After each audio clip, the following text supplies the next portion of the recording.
Assalamualaikum warahmatullahi wabarakatuh. Pada kesempatan kali ini saya akan bahas tentang fungsi pada pemrograman Python. Nah, apa itu fungsi? Jadi fungsi adalah grup atau blok program untuk melakukan tugas tertentu yang berulang. Ya, jadi fungsi ini dibuat biasanya jika ada suatu kegiatan yang akan kita ulang-ulang kegiatannya. Ya, jadi daripada diketik berkali-kali, lebih baik kita jadikan fungsi sehingga dia bisa dipanggil berkali-kali dengan pengerjaan yang sama, yang datanya nanti bisa diolah secara berbeda. Ya, jadi uh, kode programnya sama gitu, hanya bisa dipanggil berkali-kali. Nah, fungsi itu membuat kode program menjadi reusable, artinya hanya cukup didefinisikan satu kali saja, kemudian dia bisa digunakan berkali-kali, ya berulang kali dari tempat lain di dalam program. Jadi bisa digunakan berkali-kali ya dalam program tersebut ya. Jadi tidak perlu mengetikkan kode program yang sama, cukup dipanggil nanti namanya beserta para parameter yang ada di dalamnya ya. Disesuaikan ya, nanti ada penjelasannya. Fungsi yang memecah keseluruhan program menjadi bagian-bagian yang lebih kecil. Jadi dengan fungsi ini kita bisa membuat program yang besar atau algoritma yang besar jadi algoritma atau bagian-bagian yang lebih kecil dalam fungsi ya. Sehingga nanti bisa dipecah-pecah ya berbeda file gitu ya. Jadi nanti saling terintegrasi antara fungsi satu dengan fungsi yang lainnya seperti itu. Dengan semakin besarnya program, maka fungsi akan membuatnya semakin lebih mudah diorganisir dan dimanage. Jadi dengan pembuatan fungsi ini, jika kita membuat suatu algoritma besar atau program yang besar, kita hanya membuat dalam satu file atau satu kode program, itu kan akan sulit memanagenya ya. Dengan fungsi ini kita bisa mempermudah atau mempersimpel manajemen dari kode-kode program yang kita buat. Nah, sejauh ini kita sudah menggunakan beberapa fungsi, misalnya fungsi print, type, dan sebagainya. Bahkan di materi logika algoritma sebelumnya ya, di pertemuan 6 itu ada namanya fungsi rekursif. Jadi kita sudah menggunakannya ya, jadi itu namanya fungsi tuh, seperti itu. Nanti penjelasan dari fungsi rekursif itu sendiri, penjelasannya akan ada di deskripsi ya. Kita bisa membuat fungsi kita sendiri sesuai dengan kebutuhan. Jadi kita bisa mendefinisikan fungsi yang kita ingin buat ya secara sendiri ya. Jadi kita bisa mendeklarasikannya atau membuatnya sesuai dengan apa yang kita butuhkan. Nah, ini mendefinisikan fungsi ya. Seperti ini bentuk umumnya ya. Jadi pertama adalah def function name, kemudian ada parameternya. Jadi ada depannya def itu definition ya. Function name ini adalah nama dari fungsinya. Nanti parameter ini adalah inputan dari fungsinya. Nanti ada statement ya. Nah, di sini ada dokumentasi fungsinya ya. Jadi ada docstring. Nanti ini bisa di print ya. Untuk mencetaknya nanti bisa. Nah, ada penjelasan di belakang. Kemudian ini ada penjelasan dari isi dari fungsinya ya. Kemudian ada return, ini bisa pakai return ataupun tidak ya. Return ini adalah pengembalian nilai. Jadi misalkan fungsi itu bisa menghasilkan suatu nilai, maka kita harus mereturn, atau fungsi itu hanya mengerjakan kegiatan-kegiatan saja, tidak perlu di return. Ya, jadi nanti sesuai dengan kebutuhan penggunaannya. Nah, return sendiri dan tidak ada return itu juga sudah dijelaskan ya di fungsi rekursif ya. Jadi bisa nanti ada penjelasannya di deskripsi ya untuk fungsi rekursif. Ya, jadi bisa dilihat juga contoh dari fungsi rekursif tersebut. Nah, berikut adalah penjelasan dari fungsi yang tadi ya, definisinya. Nah, pertama adalah kata kunci def diikuti oleh function name atau nama fungsinya. Ya, jadi def diikuti dengan nama fungsinya, kemudian buka kurung ya. Tanda kurung itu adalah parameternya ya, jadi inputannya. Jadi fungsi itu membutuhkan inputan atau tidak. Nah, di sini disimpan di bagian parameter ini. Kemudian titik 2 nih. Nah, titik 2 ini menandakan akhir dari header di sini. Ya, jadi pendefinisian nama fungsi beserta inputannya. Kemudian ada parameter itu sendiri tadi ya. Jadi inputan yang nantinya berupa data-data yang berada di luar fungsi ya, dimasukkan ke dalam fungsi tersebut. Ya, nanti akan diproses tuh oleh si fungsi ini, inputan parameter ini ya. Kemudian ada yang namanya docstring ya, function docstring bersifat opsional. Jadi ini adalah opsional, yaitu adalah penjelasan dari fungsi itu sendiri ya. Jadi fungsi ini tuh untuk apa itu dijelaskan biasanya di function docstring. Ya, diletakkan paling atas biasanya ya setelah header ini ya atau baris deskripsi ya. Kemudian pernyataan ya, ada statement ya. Ini seharusnya ini agak menjorok ke dalam ya. Jadi ada satu tabulasi ya, yaitu menandakan bahwa statement ini adalah milik si fungsi ini ya. Biasanya ada tabulasi satu kali ya. Jadi statement ini adalah kegiatan-kegiatan yang ada dalam fungsi tersebut ya. Jadi apa aja sih yang dilakukan oleh fungsi tersebut? Nah, itu ada di bagian statement ya. Kemudian ada return di sini ya. Jadi return ini adalah output ya. Jadi apakah fungsi ini menghasilkan suatu output hasil gitu ya. Ini adalah opsional ya. Jadi bisa juga fungsi itu hanya berupa prosedur-prosedur pengerjaan sesuatu ya, tapi bisa juga menghasilkan suatu nilai gitu atau hasil. Ya, jadi nih return ini adalah sifatnya tadi opsional. Nah, statement ini bisa lebih dari satu ya. Jadi ya, statement ini nggak hanya satu, jadi bisa lebih dari satu. Makanya sini ada S di sini maksudnya banyak ya. Jadi statement ini bisa jamak ya, banyak. Jadi dia bisa lebih dari satu statement isi dari fungsinya. Jadi bisa banyak statement, bisa berupa suatu algoritma gitu ya. Nah, ini adalah cara memanggil fungsi ya. Bila fungsi sudah didefinisikan, maka ia sudah bisa dipanggil dari tempat lain di dalam program itu sendiri. Untuk memanggil fungsi, caranya dengan mengetikkan nama fungsi berikut parameternya. Nah, untuk fungsi ini kita bisa lihat. Nah, ini kita di sini ada fungsi untuk menyapa ya. Jadi nama fungsinya adalah sapa, nanti ada inputannya berupa nama ya. Nah, inputan ini di sini adalah variabel ya, sedangkan nanti di sini yang dipanggil ini adalah nilainya ya. Jadi nilai ini akan disimpan di variabel parameter nama ini. Jadi parameter nama ini adalah sebagai inputan, nanti ini adalah variabel. Ya, variabelnya namanya nama seperti itu. Nanti di sini ini adalah dokumentasinya tadi ya. Jadi ini penjelasan dari fungsinya ya. Nah, di sini nanti di print adalah hi, kemudian ditambah dengan nama, kemudian ditambah apa kabar. Jadi menyapa yang nama yang diinputkan, kemudian ditambahkan depan hi, kemudian belakangnya apa kabar. Sehingga ketika dipanggil sapa Umar, maka outputnya adalah hai Umar, apa kabar, seperti itu ya. Ini bisa dilihat hasilnya seperti ini. Nah, contoh berikutnya misalkan dipanggil sapa Galih, maka hai Galih, apa kabar? Dan jika Ratna, maka hai Ratna, apa kabar? Seperti itu. Nah, berikutnya adalah docstring tadi ya. Docstring ini adalah penjelasan dari fungsi. Docstring adalah singkatan dari documentation string. Ini berfungsi sebagai dokumentasi ya, atau keterangan singkat tentang fungsi yang kita buat. Meskipun bersifat opsional, penulisan docstring ini adalah kebiasaan yang baik. Jadi supaya program yang kita buat itu lebih mudah dipelajari dan dipahami. Nah, untuk contoh sebelumnya ya tadi kita menuliskan docstring ya, jadi penjelasan dari fungsi itu. Nah, untuk mengaksesnya kita bisa print sapa titik dokumennya ya, sapa sapain nama fungsinya titik dokumennya ya. Hasilnya adalah, nah ini ya, fungsi ini untuk menyapa seseorang sesuai dengan nama yang dimasukkan sebagai parameter. Nanti ini adalah hasilnya ya, seperti itu ya. Nah, berikutnya adalah pernyataan return ya. Pernyataan return ini digunakan untuk keluar dari fungsi. Jadi ketika return terbaca, maka dia akan keluar dari fungsi itu. Ya, dan kembali ke baris selanjutnya di mana fungsi dipanggil. Ya, jadi dia akan kembali di mana ketika nama fungsi itu dipanggil. Jadi ke baris selanjutnya setelah nama fungsi itu dipanggil. Ya, adapun sintaks dari return adalah return kemudian expression list. Ya, expression list di sini adalah hasilnya ya, nilai yang akan dikembalikan gitu. Dia berupa nilai ya, nilai yang akan dikembalikan bisa berupa string, bisa berupa angka ya, pecahan dan lain sebagainya. Jadi ini adalah suatu nilai ya yang akan nanti yang bisa langsung dicetak atau disimpan di suatu variabel nantinya ya, atau diolah ya. Jadi ini adalah suatu data yang akan dikirimkan sebagai timbal hasil dari fungsi tersebut ya. Jadi nilai dari return ini akan dikembalikan ke pemanggilnya seperti itu. Jadi si fungsi tersebut seolah-olah akan dibuat menjadi suatu nilai seperti itu, dan nilai itu adalah nilai hasil dari fungsi tersebut ya. Nah, contohnya ini seperti yang ada di fungsi rekursif yang di pembahasan logika algoritma ya, bahwa dia akan menghasilkan nilai hasil dari fungsi yang dipanggil. Misalkan fungsi pangkat, hasilnya adalah pangkat dari fungsi tersebut ya. Kalau faktorial, faktorialnya. Kalau Fibonacci itu posisinya ya, di deret keberapa ya, seperti itu. Nah, return sendiri itu bisa berisi dari satu atau beberapa ekspresi ya, atau nilai yang dievaluasi dan nilai tersebut akan dikembalikan.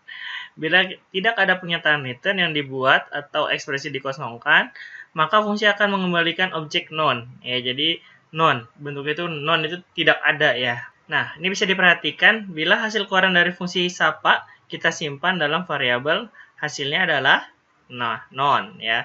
Di keluaran sama dengan sapa Gani ya. Jadi jika seperti ini, si variabel keluaran ini akan menyimpan hasil return dari fungsi sapa. Sedangkan di fungsi sapa ini tidak ada returnnya, sehingga yang dikembalikan adalah non atau tidak ada ya. Jadi ketika di print keluaran, dia hasilnya adalah non, seperti itu ya. Berikutnya adalah argumen dari fungsi ya. Argumen itu kan inputan ya. Berarti ada berapa banyak inputannya. Nah, jenis argumen atau jenis inputan pada fungsi itu ada 4. Yang pertama adalah argumen wajib ya, atau required argument. Argumen wajib adalah argumen yang dilewatkan ke dalam fungsi dengan urutan posisi yang benar. Di sini, jumlah argumen yang diinputkan harus sama saat pemanggilan maupun saat pendefinisian. Jadi harus sama. Jika kita membuat didefinisikan adalah argumennya 1, maka dipanggil pun harus ada 1. Contohnya pada fungsi sapa yang sebelumnya ya. Jadi bahwa ada inputan 1 yaitu nama ya. Jadi itu harus ada. Jika kita tidak menginputkan argumennya, atau misalkan kita contoh pakai sapa Umar, maka hai Umar apa kabar? Ketika kita hanya memanggil sapa, ini maka error, dia butuh 1 argumen. Nah, jika kita inputkan 2 argumen pun akan error, karena di sini adalah argumennya 1, harus 1 ya. Karena inputannya hanya ada 1 di sini. Kita definisikannya hanya boleh 1, seperti itu ya. Jadi ini adalah argumen wajib atau required argument. Berikutnya, argumen yang kedua adalah argumen kata kunci atau keyword argumen. Argumen dengan kata kunci berkaitan dengan cara pemanggilan fungsi. Ketika menggunakan argumen dengan kata kunci, fungsi pemanggil menentukan argumen dari mana parameternya. Hal ini bisa membuat kita mengabaikan argumen atau menempatkan pada sembarang urutan. Jadi kita bisa menempatkan sembarang urutan ya. Jadi yang kita inputkan nanti adalah argumen beserta datanya ya. Nah, Python dapat menggunakan kata kunci yang disediakan untuk mencocokkan nilai suatu dengan parameternya. Jelasnya pada contoh berikut. Misalkan kita definisikan fungsi dengan nama print string ya, seperti ini. Def print string dengan argumen dengan nama str. Nah, ini adalah dokumentasinya yang menampilkan argumen string ke layar. Print str. Nah, di sini ketika dipanggil kita bisa menempatkan nama argumen yang sama seperti ini. Jadi kalau di sini nama argumennya adalah str, kita di sini isikan dia ke dalam str. Nanti dia akan dicari nih oleh si Python. Tolong simpan hello Python ini ke argumen str. Nah, oleh karena itu bisa sembarang posisinya. Jadi nggak harus berurutan. Sedangkan jika tidak menggunakan argumen keyword atau kata kunci, itu harus berurutan. Jika yang pertama str, maka harus diisi str dulu. Misalkan yang kedua ada angka, misalkan. Jadi yang kedua harus bisa diisi dengan angka. Seperti itu. Jadi karena di sini menggunakan keyword argumen, ini posisinya bisa dibalik gitu ya, bisa diacak. Ya, yang penting adalah nama argumennya sesuai dengan nama ketika didefinisikan dan ketika dipanggil. Jadi misalkan kita buat seperti tadi tuh. Misalkan yang pertama adalah str, yang kedua adalah angka. Tapi ketika dipanggil dibalik. Ya, jadi angka dulu baru str. Seperti itu. Itu bisa kalau menggunakan keyword argumen. Ini contoh yang ada 2 ya, seperti ini. Nah, misalkan di sini ya, print info, ya nama dan usia. Tapi ketika dipanggil adalah usia dulu baru nama. Ini boleh jika menggunakan argumen keyword. Ya, jadi yang penting adalah nama dari argumennya sama ketika didefinisikan dan ketika dipanggil. Seperti itu. Jadi, boleh diacak posisinya. Itu adalah argumen keyword. Berikutnya adalah argumen default. Nah, argumen default ini adalah argumen yang memiliki nilai default ya untuk argumen yang tidak diberikan nilainya saat pemanggilan fungsi. Jadi, kita bisa kosongkan nih argumen tersebut. Jadi, misalkan pada posisi itu kita tidak perlu isikan data. Maka yang dipakai adalah nilai dari argumen defaultnya. Nah, jika menggunakan argumen wajib yang tadi ya, jadi jika kita menggunakan argumen wajib itu kan harus diisi semuanya. Jadi semua argumen misalkan ada 2 argumennya maka harus diisi dua-duanya. Ya tidak boleh kurang, tidak boleh lebih. Nah, jika menggunakan argumen default ini kita bisa mengosongkan argumen yang memiliki nilai default seperti itu. Ya, jadi misalkan argumennya ada 2, yang satu diberi nilai default, maka kita bisa mengisikan 1 argumen saja ya, dan atau dua argumen seperti itu. Jika isikan satu argumen, yang satunya lagi akan diberikan nilai default. Tapi jika dua-duanya ada nilainya, maka dua-duanya adalah nilai yang dikirimkan seperti itu ya. Nah, ini adalah contohnya. Nah, ini contohnya ya. Ini definisi fungsinya adalah nama usia nih ya, seperti yang tadi ya. Kemudian di sini usia ini diberi nilai default yaitu adalah 17 ya. Sehingga ketika kita hanya memberikan satu informasi saja atau satu nilai argumen saja seperti ini, misalkan print info nama sama dengan Galih, maka secara default adalah usianya 17 ya, seperti itu. Jadi kita tidak perlu memberikan inputan usia, tapi jika diberikan inputan usia seperti ini, usia sama dengan 29, nama sama dengan Galih, maka usianya akan berubah, yang tadinya 17 menjadi 29. Ini seperti ini contohnya ya. Yang pertama hasilnya adalah Galih 29, yang kedua adalah Galih 17. Seperti itu adalah contoh dari argumen default. Jadi dia adalah nilai defaultnya seperti ini. Ini bisa diisikan dan juga bisa juga tidak. Seperti itu. Yaitu adalah argumen default berikutnya. Nah, yang terakhir adalah argumen dengan panjang sembarang. Ya, terkadang kita butuh untuk memproses fungsi yang memiliki banyak argumen. Sedangkan kita tidak tahu tuh jumlah argumennya berapa. Nah, nama-nama argumennya tidak disebutkan pada saat pendefinisian fungsi. Jadi, argumen dengan panjang sembarang ini tidak perlu didefinisikan ya. Jadi, yang panjang sembarangnya tidak perlu didefinisikan. Beda halnya dengan fungsi dengan argumen wajib dan argumen default. Sintaks fungsi dari argumen panjang sembarang adalah sebagai berikut. Nah, kita pertama def sama ya, kemudian nama fungsinya. Nah, di sini ada argumen formalnya. Nah, ini samakan dengan argumen wajib maupun argumen default. Nah, di sini akan ada bedanya di sini, yaitu adalah ada variabel argumen tuple. Nah, di sini adalah variabel argumen sembarangnya. Nah, ini kita tidak perlu tuh kita definisikan argumen-argumen ya yang ada di tuple ini gitu. Dia akan dianggap sebagai satu kesatuan tuple seperti itu. Nah, ini sama belakangnya ya, ada docstring, statement, dan return expression. Nah, tanda asterik atau bintang ini ditempatkan sebelum nama variabel yang menyimpan nilai dari semua argumen yang tidak didefinisikan. Nah, tuple ini akan kosong bila tidak ada argumen tambahan pada saat pemanggilan fungsi. Nah, berikut adalah contohnya. Nah, ini adalah contoh argumen sembarang. Misalkan kita definisikan fungsinya def print info, kemudian ada argumen 1, kemudian ada variabel tuple-nya. Nah, ini keterangannya ya, fungsi untuk menampilkan nilai argumen sembarang yang dilewatkan. Kemudian kita print ya, outputnya adalah, pertama adalah yang di print adalah argumen satunya, argumen pertamanya. Di sini adalah variabel wajib ya, atau argumen wajib ya.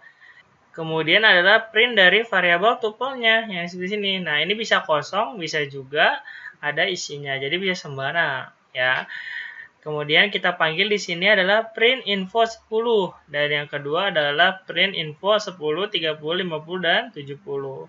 Ya, di sini outputnya adalah minimal ya. Jadi inputannya itu adalah 1. Ya kan, di sini ada argumen wajibnya 1. Ya, berikutnya ini adalah sembarang, bisa 2, 3 dan seterusnya. Nah, di sini kita inputkan ada 4 argumen, maka dicetak semuanya. Ini bisa bebas ya.